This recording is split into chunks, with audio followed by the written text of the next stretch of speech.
जय श्री कृष्ण दोस्तों। असंतोष। बाल गोपाल का विवाह है। सनत कक्का ने बहुत आग्रह से बुलाया है। सुहास सोचती है गाँव हो आए। कब से गृहग्राम नहीं गई। दिल्ली की व्यस्तता जाने नहीं देती। कभी समय निकाला भी तो जहाँ बापूजी पदस्थ हैं वहाँ जाती हैं। माँ से गांव की सूचना मिलती रहती है। यही कि सनत कक्का की चारों लड़कियां तो किसी प्रकार ब्याह दी गई। अब पैंट पोछना बाल गोपाल बचा है बस। सुहास की स्मृति में गांव उतर आया। बापूजी के बड़े प्रशासनिक पद, प्रभुत्व, पैसे का प्रभाव पूरे गांव में देखा जा सकता है। माँ जब भी गांव जाती कमर में हाथ धरे इस बखारी से उस बखारी डोलती फिरती। पीछे पीछे पैदावार का हिसाब देती काकी। काकी की लड़कियां हुक्म बजाती, जो बोले सो हाजिर। कभी बेल का शरबत, कभी पुदीने की, कभी कत्थे की चटनी, कभी रसाज की कढ़ी। इस आसुहास की उतरन यहाँ खप जाती। काकी की लड़कियां लाली, सुमति, संखी, सरोजिया छीना झपटी करती। लाली ने बचपन में सुहास की उतरन पहनी होगी। इधर 13-14 की होते ही साड़ी पहनने लगी थी। बाकी तीनों बहनें सुहास की उतरन पाकर खुश हो जाती, जबकि लाली अपनी साधारण सूती साड़ी में विभोर रहती। लाली का संतोष सुहास को त्रास देता। सुहास खुद से 1.5 वर्ष छोटी लाली को अकारण अपना प्रमुख प्रतिद्वंदी मानने लगी थी, जबकि लाली सुहास के ठाट बाट से निष्प्रभावी बनी रहती। सुहास उद्विग्न होती, लाली तू साड़ी में खबीस दिखती है। जी साड़ी में बहुत आराम मिलता है, लड़कों जैसी पैंट में तुम्हारा दम नहीं घुटता। लाली अपनी नादानी में सुहास को छेड़ देती। तू क्या जानी जींस की शान। गांव से निकल फिर देख लड़कियां कितना अद्भुत कर रही हैं, कितनी ऊंची पढ़ाई कर रही हैं। तो हम भी 8वीं पास किए हैं अच्छे नंबर से। तेरे लिए बहुत है, तुझे घर गृहस्थी ही तो संभालनी है। लड़की जात तो घर गृहस्थी ही देखती है जिज्जी। इसलिए दिद्दा तुम दिन भर चूल्हा चौका देखती हो, पहनने ओढ़ने का शऊर नहीं सीखती। जिज्जी तुम कपड़ा लत्ता दे देती हो, हमारा दरियाद्र छिपा रहता है। वरना संखी की बात सुनकर सुहास के मुख पर विजयी भाव छा जाता। 2 खेमे बन जाते। लाली अकेली सुहास की और सब सुमति, संखी, सरोजिया सब सुहास को घेर कर शहर के किस्से पूछती। जिज्जी शहर के किस्से सुनाओ। शहर की लड़कियां तुम्हारी तरह सुंदर और होशियार हैं। जिज्जी तुम कार चला लेती हो, फटफटी भी। सभी लड़कियां घड़ी बांधती हैं। हाँ मैंने नई घड़ी खरीदी है, पुरानी मुझे पसंद नहीं थी, तुम लोगों को दे दूंगी। सुहास तिरछी नजरों से लाली को टोकती, शायद आग्रह करे कि इन लोगों को कपड़े मिल गए हैं, जिज्जी घड़ी मुझे देना। पर लाली आग्रह न करती। सुहास की कनपटी गर्म होने लगती। यह अभिमानी लड़की अपनी सीमा में तुष्ट है या तुष्ट दिखने का ढोंग करती है।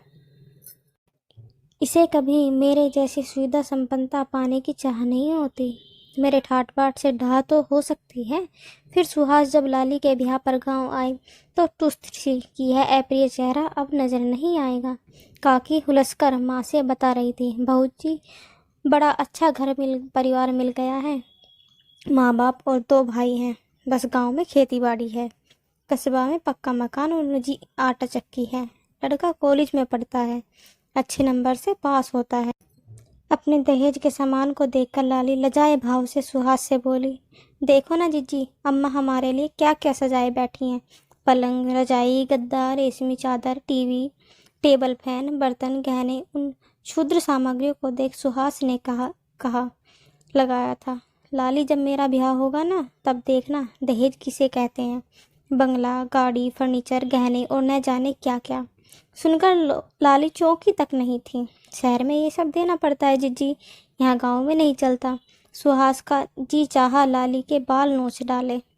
कूप मंडूक कहीं की, अपने आगे किसी को कुछ नहीं समझती। शहर देखा होता तो जानती कि दुनिया कितनी बड़ी है। सुहास अपने विवाह में लाली को दिखा देना चाहती थी कि दुनिया ऐसी रंगीन होती है और जिंदगी इसे कहते हैं। सुहास का श्रृंगार, रत्नजड़ित आभूषण, बहुमूल्य परिधान, घर की भव्य सजावट, विद्युत बल्बों की जगमगाहट, अत्याधुनिक परिधानों में अतिथि समुदाय, नयनाभिराम IAS दूल्हा, संगीत लहरी, भव्य भोज, विराट दहेज, सब कुछ बेजोड़ अद्भुत था। सुहास ने पाया लाली की आंखों में अचरज और कौतूहल खूब था, पर ईर्ष्या द्वेष न था। लाली अपने पति रामानुज और दो नन्ही बेटियों में रमी हुई अपने स्तर पर प्रसन्न नजर आ रही थी। सुहास के भीतर मरोड़ सी उठी। मेरे विवाह की भव्यता इसे थोड़ी भी विचलित नहीं कर रही है। यह खुश है, हर काम में कैसे आगे आगे हो रही है। हम तो खूब नाचे गाएंगे। जिज्जी का ब्याह, अच्छा घर वर मिल रहा है जैसे कि हमें मिला है। घर धन धान्य से भरा रहता है, अच्छा परिवार है, और हमारे चक्की वाले रामानुज तो साक्षात श्री रामचंद्र जी हैं। लाली, तू भी जिस घर में तू रहती है उसमें 2 दिन नहीं रह सकती। बंगला गाड़ी की आदत है। हमारे घर में भी कमी नहीं है जीजी, खूब बड़ा हवादार घर है, पनिहारिन कहारिन लगी है, खूब आराम है। सुहास भी क्षुब्ध हुई। मेरे ठाट बाट देखकर भी इस बड़पोली का सुख समृद्धि मापने का मापदंड नहीं बदला। ये अपने स्तर पर खुश या मेरे ऐश्वर्य को अनदेखा कर मुझे तंग करती है, मुझसे प्रभावित नहीं होती। क्या मेरी बराबरी करना चाहती है? मैं इससे कुछ लेना नहीं चाहती, बल्कि देना चाहती हूँ। बस ये भी अपनी बहनों की तरह मेरी चाकरी चाटुकारी करे, मेरे अभिमान को तुष्ट करे, खुद को छोटा समझे। पर ये बेवकूफ़। फिर तमाम व्यस्तताओं के बीच एक लंबा वक्त सरक गया। सुहास 2 बेटों की माँ बन गई। लंबे समय से किसी से मिलना नहीं हुआ। अब बाल गोपाल के ब्याह में जाकर देखना चाहती है कि लाली अब भी चहकती फिरती है या अभावों ने उसकी रीढ़ तोड़ दी है, बेवकूफ़ी में गिरावट, या अब भी वैसी ही गंवार है। सुहास अपने पति श्रीकांत को बड़े प्रयास के बाद गृहग्राम चलने के लिए सहमत कर सकी। वे विमान में बैठने तक चिल्लाते रहे। गांव की सड़ी गर्मी सहन नहीं होगी, प्रदूषित पानी से बच्चों को संक्रमण हो सकता है। सुहास, और तुम्हारे गांव में ढंग का एक डॉक्टर तक नहीं मिलेगा। दिल्ली से खजुराहो विमान से, फिर खजुराहो से गांव तक की यात्रा सुहास के बाबूजी की कार में पूरी हुई। सुहास के पहुंचते ही घर में अफरा तफरी मच गई। श्रीकांत इतने बड़े अफसर, पूरा घर स्वागत में तत्पर हो उठा। सीलिंग फैन वाले कमरे में श्रीकांत को ले जाया गया। सुहास दूसरे कमरे में बैठी। बाल गोपाल ने टेबल फैन चला दिया। माँ, काकी, लाली, सुमति, संखी, सरोजिया सब घेर कर बैठ गए। सुहास ने बहुत सारे रिजेक्टेड कपड़े निकाले। संखी, ले भाई, ये साड़ी तू रख, मैं नहीं पहनती, दिल्ली से में रोज़ फैशन बदलता है। सुमति, ये साड़ी पकड़, बड़ी गफ है, सालों तक पहन सकती है। सरोजिया, इधर आ, और हाँ, ये मेरे सोनू मोनू के कपड़े हैं, ये लोग अब नहीं पहनते। जिसके बच्चे को जो कपड़ा फिट आ जाए ले लो। इस लेन देन को देखती लाली बोल पड़ी। सोनू मोनू तो खूब नए फैशन वाले कपड़े पहनते होंगे ना। हमारी लड़कियां भी खूब फैशन समझने लगी हैं। हमारी देवरानी शहर की है, तो उसी ने इन लोगों को भी फैशनदार बना दिया है। सुनकर लाली को साड़ी थमाने जा रही सुहास के हाथ ठिठक गए। इस अभिमानी को साड़ी देना व्यर्थ है, दूर से देखे और ललकती रहे। इधर सरोजा सुहास के वैनिटी बैग को कौतुक से सहला रही थी। सुहास ने झिटका, क्या समझ रही है सरोजिया, इसमें मिठाई नहीं, मेकअप का सामान है। तुम सबको क्रीम पाउडर परफ्यूम लगा दूंगी। संखी थिरक उठी। जिज्जी, तुम आ गई हो तो हमारा भी रंग जम जाएगा। बाल गोपाल पूछने लगा, जिज्जी, तुम्हें हवाई जहाज में बैठने में डर नहीं लगता? नहीं, सोनू मोनू तक नहीं डरते, खूब मजे लेते हैं। हाँ जीजी, आजकल के बच्चे बहुत होशियार हो गए हैं। हमारी लड़कियां जब बाबूजी की कार में बैठकर यहाँ आई तब इतनी खुश थी कि पूछो मत। लाली का ब्यौरा सुन सुहास को लगा लाली उसके बराबर खड़ी होने का प्रयास कर रही है। इसे किस तरह समझाया जाए? 100 जन्म ले लेगी तब भी मेरी बराबरी नहीं कर सकेगी। सुहास का जी चाहे कि चीखे, लाली, तुझे मेरा वैभव थोड़ा भी तन संतरास नहीं देता? तू कभी असंतोष व्यक्त कर देगी तो क्या तेरी मानहानि हो जाएगी? तू क्या मुर्दा है जो तुझे मेरे अच्छे कपड़े गहने लुभाते नहीं? तेरी कोई इच्छा कामना आकांक्षा नहीं?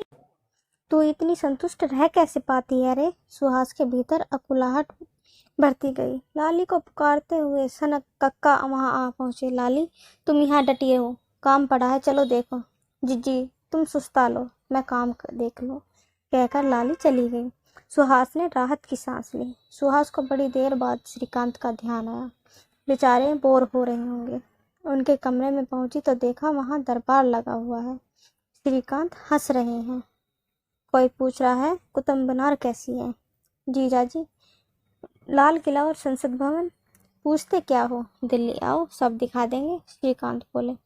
बाल गोपाल बोला, जीजा जी आप इतने बड़े अफसर हैं, हमें भी दिल्ली में काम दिलाई ना। बिल्कुल, कहो तो वहीं सेटल करा दूं। कहते हुए श्रीकांत की दृष्टि दरवाजे पर खड़ी सुहास पर पड़ी। तुम अब तक कहाँ छिपी बैठी थी सुहास, देखो कैसे शीर्ष वार्ता चल रही है। लाली जी ने बड़ा बढ़िया पुदीने का शरबत पिलाया, मजा आ गया। सुहास चौंकी, पहले तो यहाँ आना ही नहीं चाहते थे और अब ऐसे ठठा रहे हैं जैसे पूरा जीवन यहीं बिता हो। और ये लाली हवा बयार है क्या, अभी वहाँ तो अभी यहाँ। लाली कहने लगी, शरबत अच्छा कैसे ना होता जीजा जी, आपके लिए स्पेशल बनाया है, एक गिलास और लाएं। सुहास ने भ्रकुटी तानी, कृपा कर शरबत पिलाकर भूत मत बिगाड़ दे। ऐसा कर इसी कमरे में टेबल लगवा दे तो इन्हें और सोनू मोनू को यहीं खिला देती हूँ, ये लोग भीड़ भाड़ में नहीं खाएंगे। आज तो भाई साहब पंगत का आनंद लीजिए, रामानुज ने आग्रह किया। यह ठीक होगा, कभी बचपन में खाया था, आज बचपन की यादें ताजा की जाएं। श्रीकांत तत्क्षण सहमत हो गए। लाली ने हर्ष व्यक्त किया, ये हुई ना बात, पंगत की व्यवस्था हो रही है। पंगत की छटा देखकर सुहास मूर्छित हो रही थी। बता कर थक गई, हम लोग डाइनिंग टेबल पर कांटे चम्मच से खाते हैं और यहाँ श्रीकांत पंगत में बैठकर दोना भर कढ़ी सरपोट कर रहे हैं। स्नैक्स प्रेमी सोनू बोनू सोहारी और पिसी शक्कर हजम कर नाक काटे डाल रहे हैं।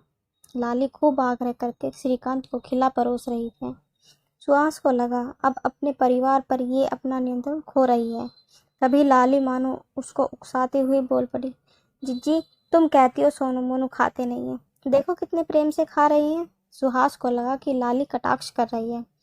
तुम भी तो यही अन्न खाती हो जिज्जी, फिर बात व्यवहार में अहंकार क्यों, बनावटीपन क्यों, पढ़ लिख कर आदमी क्या यही सीखता है। उत्तर श्रीकांत ने दिया, लाली जी दिल्ली में यह चटपटी कढ़ी नहीं मिलती, इसलिए भूख नहीं लगती। लाली बोली, हम तो डर रहे थे जीजाजी की उन आपको यहाँ का खाना पसंद भी आएगा या नहीं। हाँ, खाया तब पता चला कि जो स्वाद और सेंधापन इस खाने में है वो निराला है। चलो खाना तो बहुत खा लिया, अब एक अच्छा सा पान खिलाओ, अभी आपके लिए स्पेशल बीड़ा बना कर लाते हैं। सुहास को एकाएक लगने लगा कि श्रीकांत लाली में रुचि ले रहे हैं। वह सोचती थी कि श्रीकांत अगले ही दिन उबकर वापस चल देने की बात कहेंगे और यहाँ ऐसे रम गए कि विश्वास नहीं होता कि श्रीकांत सचमुच रम गए थे। पिकनिक सा आनंद आ रहा था। रामानुज के साथ खेत खलियान अमराई देखने गए, दुलदुल घोड़ी के नाच पर विभोर होते रहे, लाली और अन्य स्त्रियों के गीतों पर वाह वाह करते रहे।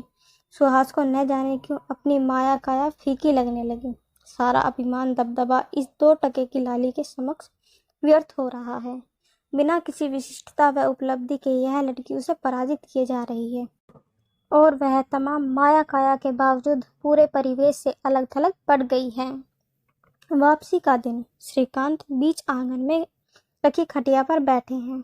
घर की स्त्रियां नए रुमाल में 10, 20, 25 रुपए बांधकर श्रीकांत को दे रही हैं। श्रीकांत के मुख पर तरावट का भाव है, मानो कह रही हो परंपरा और संस्कृति गाँव में आज भी जीवित है। सुहास तनाव में है। श्रीकांत कैसे हाथ बढ़ा बढ़ा कर रुपए लिए जा रहे हैं, मालूम होता है कभी रुपए देखे ही न हो। श्रीकांत को समझना चाहिए कि पसरे हुए हाथों को देखने में जो आनंद है वो हाथ पसारने में नहीं। ठीक कितना भोंडा प्रदर्शन कर रहे हैं ये। और यह लाली श्रीकांत को स्त्रियों का परिचय इस तरह दे रही है जैसे सबकी मंत्राणी यही हो। चलते समय इसके मुंह पर कुछ रुपए मारने होंगे, तभी इसका घमंड दूर होगा। सुहास बैग से रुपए निकाल कर आई तो देखा लाली मोनू सोनू के हाथ में 100 रुपए रख चुकी है। ये क्या कर रही है लाली, सुहास ने आपत्ति की। बच्चों को कुछ देना मेरा हक है जिज्जी, 4 दिन में ये दोनों ऐसे घुल मिल गए हैं कि इन्हें छोड़ने को जी नहीं करता। कहते हैं ना, मूलधन से सूद अधिक प्यारा होता है। लाली की बात पर श्रीकांत हंस दिए। लाली जी, मैं मूलधन हूँ या सूद? आप तो दोनों से बढ़कर हैं जीजा जी। आपको देखकर जाना कि शहर वाले भी हम गांव वालों जैसे सीधे सरल हो सकते हैं। लाली की आंखें भर आई। तो यह लड़की श्रीकांत को अपने इस तरह का समझ बैठी है। यह सुखी संपन्न संतृप्त दिखने का दंभ छोड़ती क्यों नहीं। सुहास का जी चाहा कि सोनू मोनू के हाथ से रुपए छीनकर लाली के मुंह पर मारे। रख अपने रुपए, जानती हूँ तेरी औकात। श्रीकांत ने सुहास को स्मरण कराया। सुहास, बच्चों को कुछ दो। ओह हाँ लाली, तेरी लड़कियों का नाप मालूम नहीं था, इसलिए कपड़े नहीं लाई, खरीद लेना। सुहास की उंगलियों में 500 के 2 नोट दबे थे। नहीं जिज्जी, तुम लोगों ने आने का समय निकाला, हमारे लिए यही बहुत है, कहते हुए लाली की डब डब आंखें बरस पड़ने को हो गई। लाली जी रख लीजिए, मुझे अपना मानती है ना। देखा, मैंने भी तो रुपए रखे ना। मैं मानता हूँ कि ये रुपए नहीं बल्कि देने के स्नेह होते हैं। ले लो, मीठी याद लेकर जा रहा हूँ, उत्साह बना रहने दो। श्रीकांत के आग्रह में अपनत्व है, स्नेह है, खुद को सर्वश्रेष्ठ और दूसरों को निकृष्ट सिद्ध करने का अहंकार नहीं है। आपने जीजाजी ऐसी बात कह दी है कि लाओ जीजी, कहते हुए लाली ने रुपए ले लिए। सुहास को लगा लाली ने उसके कहने पर रुपए न लेकर उसको खारिज कर देने की कोशिश की है। इस लड़की को कभी से कोई चाह क्यों नहीं होती, कभी कोई असंतोष क्यों नहीं व्यापता।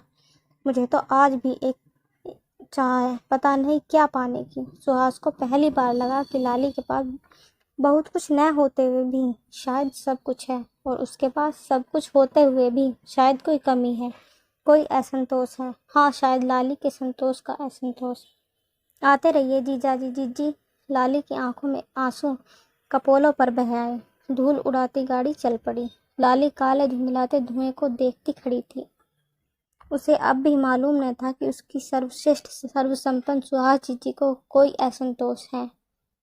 Thanks for watching. अगर आपको ये वीडियो अच्छी लगी हो तो please like, share and subscribe my channel.